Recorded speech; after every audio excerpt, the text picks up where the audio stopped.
Ever feel like your second life is bursting at the seams with communities, but your group list is screaming, "No vacancy"? You're not alone. Today, we're diving into the digital jungle of second life groups, where social butterflies meet arbitrary limits, and exclusive access might just mean another dent in your Linden wallet. Buckle up, residents. We're about to explore why these virtual clubs are causing such a stir, and why some of us are considering selling our pixel-perfect shoes just to join one more.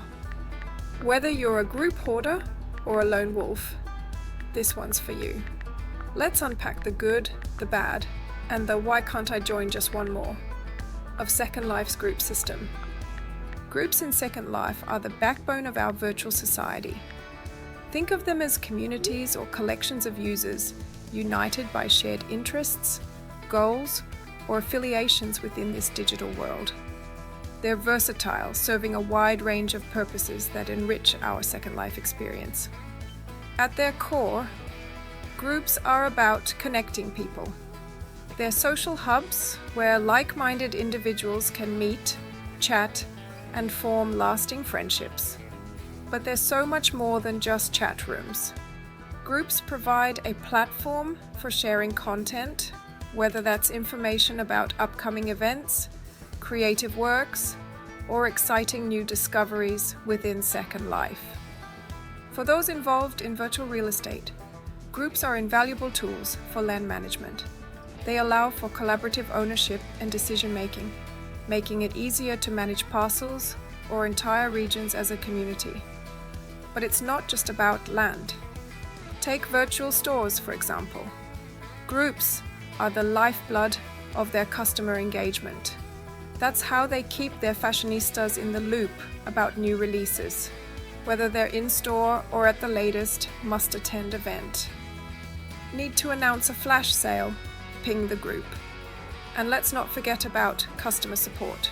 Group chats often become impromptu help desks, where you can ask if those sleek new boots come in slightly too tall avatar size. Groups also play a major role in access control. Want to host an exclusive event or create a members-only area? Groups make it easy to restrict or grant access as needed, adding an extra layer of customization to your Second Life experience. In essence, groups are the Swiss Army knife of Second Life communication. They're how communities organize, businesses thrive, and fashionistas stay ahead of the curve. Whether you're managing a mansion or a boutique, groups are the invisible threads that keep our virtual world connected. Perhaps most visibly, groups can be a way to showcase your identity and affiliations, if you want them to be, that is.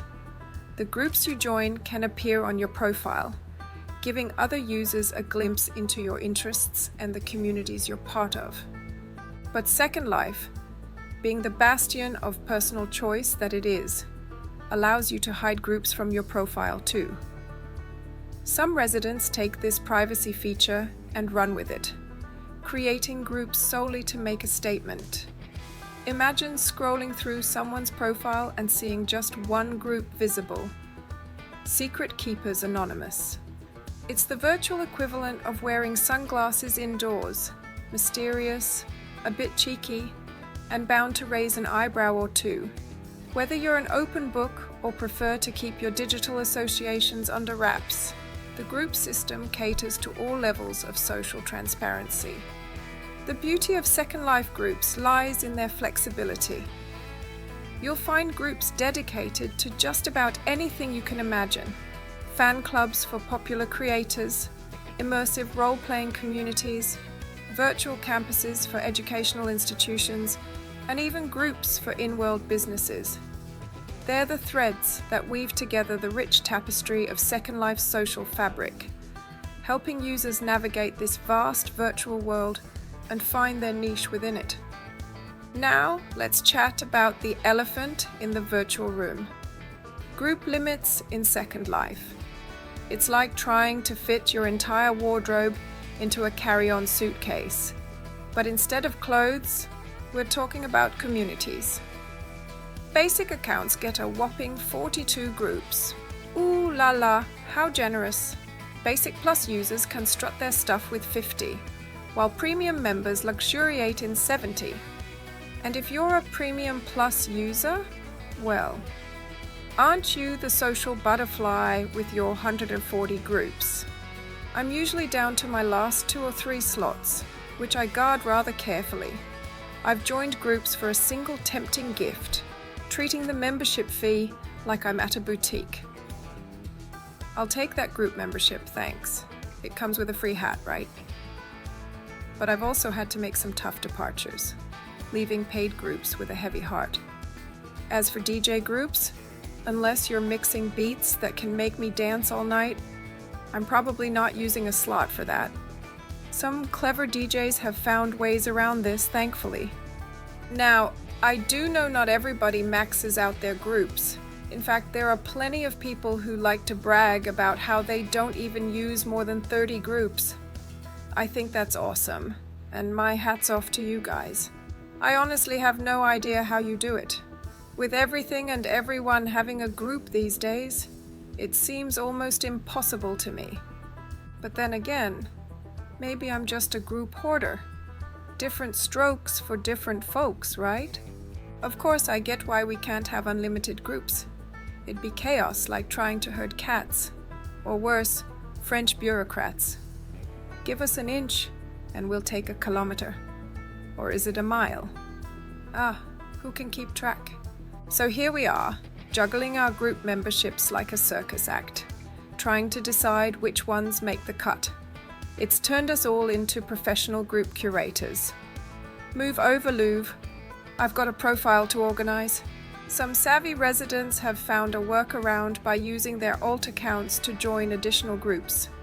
But logging into a different account just to access a group is about as convenient as trying to eat spaghetti with chopsticks. It's doable, but far from ideal. I've even considered upgrading to a Premium Plus membership, which costs more than double my current premium subscription, just to get access to 140 groups. Sure, it comes with other perks, but it's the group slots I'm after. The lengths we go to for our virtual social lives, eh?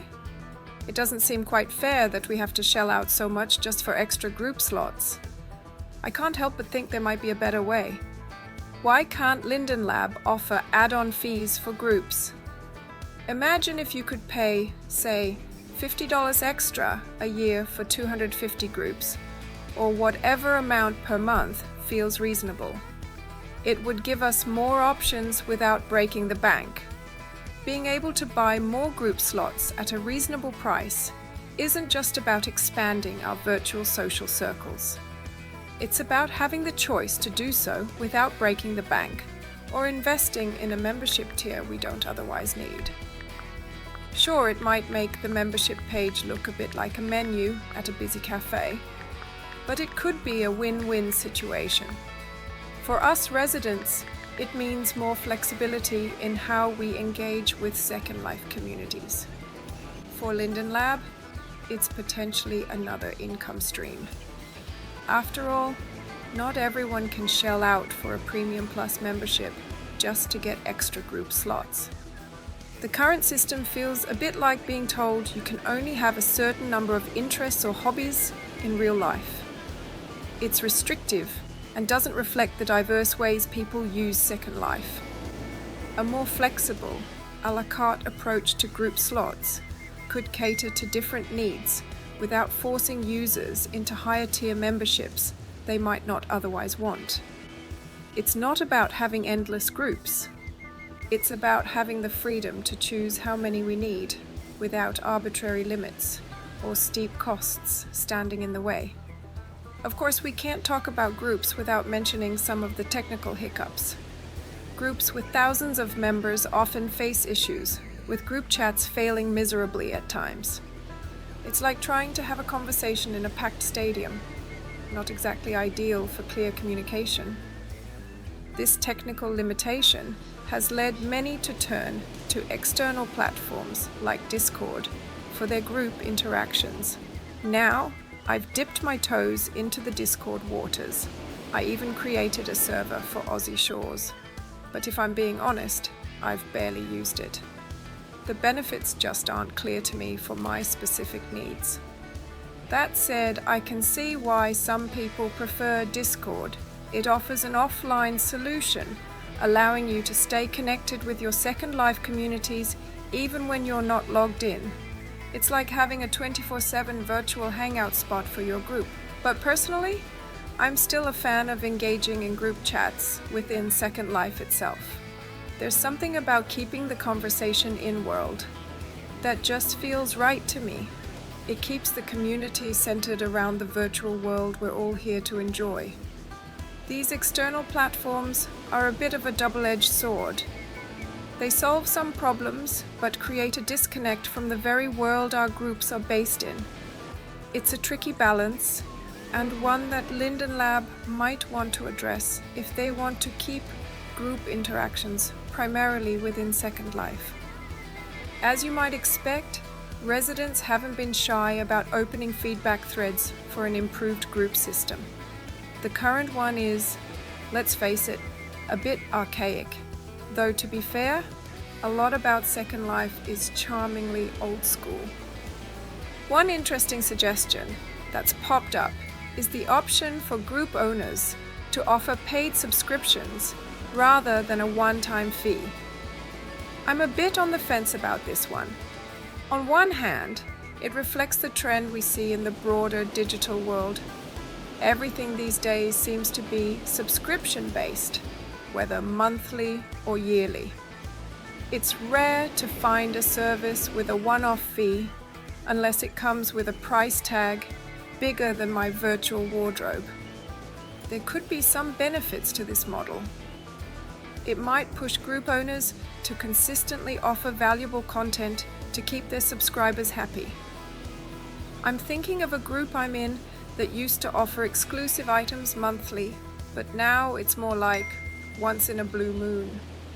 And sometimes not even in my size, because the creator's sizing is as consistent as my attempts at virtual yoga. But there are downsides too. Would it keep prices low and fair? I've seen groups where the joining fee jumped from $4.99 lindens to $7.99 lindens in just 2 weeks. If we introduced yearly renewals that could double up, well, that's about as appealing as a pixel mosquito bite. It's a tricky balance. On one side, we have the potential for more consistent value and engagement. On the other, there's the risk of turning our beloved virtual world into a maze of recurring payments. What do you think? Would you be willing to pay a subscription for your favorite groups if it meant more regular perks? Or do you prefer the current pay once and forget model? It's certainly food for thought as we consider the future of Second Life's group system. As we wrap up our discussion on Second Life groups, it's clear that we're dealing with a system that's been around since the virtual dawn of time. Groups are an essential part of our Second Life experience. We need them to connect, to shop, to party, and to build communities. They're the social glue that holds our pixelated world together. It's high time this system got the overhaul it deserves. While Linden Lab seems to be putting all their eggs in the mobile app basket to attract new users, which between you and me isn't exactly setting the virtual world on fire, there are more pressing matters at hand. Groups are a vital aspect of Second Life, touching almost every part of our in-world lives. We need a group system that can keep up with the evolving needs of residents, one that offers more flexibility, better management tools, and perhaps even new ways to engage with our communities. Whether it's increasing group limits, improving chat functionality, or rethinking the payment model, there's plenty of room for improvement. The bottom line is this: as Second Life continues to evolve, so too should its core features. Groups aren't just a nice to have, they're a must-have. It's time for Linden Lab to give groups the attention they deserve, ensuring they remain a robust and flexible tool for connecting residents in our ever-changing virtual world. So, what do you think? What changes would you like to see in the Second Life group system? Drop your thoughts in the comments below, and let's keep this conversation going. After all, in a world built on community, our voices matter. Well, that's all the group gossip I've got for today. This is Priska Newell from Second Life Spectrum, where we turn pixels into conversation. If you enjoyed this virtual adventure, don't forget to hit that subscribe button faster than you'd click to join a group with a free gift. And hey, toss a like my way. It's free. And unlike some groups, I won't charge you for it later. Got thoughts on groups? Drop them in the comments. It's like a group chat, but without the lag. Until next time, keep your groups organized and your avatars fabulous. See you in the next video, or maybe in a group near you.